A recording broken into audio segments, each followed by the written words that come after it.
வாழைப்பூ எப்படி க்ளீன் பண்ணுறது பார்க்கலாம் வாங்க. இந்த மாதிரி வாழைப்பூவை பிரித்து எடுத்துக்கணும். அந்த பூலேருந்து பாருங்கள், இது மாதிரி பிளாஸ்டிக் மாதிரி ஒரு கூம்பு மாதிரி ஒன்று இருக்கும், அதையும் எடுத்துடணும். நீட்டாக ஒரு குடம் மாதிரி இருக்குது பாருங்கள், அதையும் எடுத்துடணும்.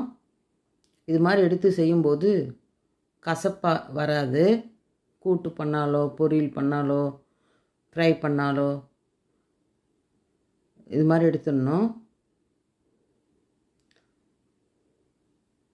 பாருங்கள், அது மாதிரி பிளாஸ்டிக் மாதிரி இருக்குது பாருங்கள், அதை எடுத்துடணும்.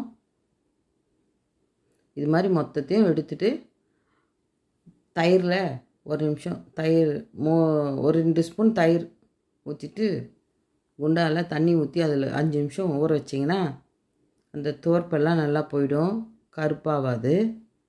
என் வீடியோ பிடிச்சிருந்தா லைக் பண்ணுங்கள், ஷேர் பண்ணுங்கள், சப்ஸ்கிரைப் பண்ணுங்கள்.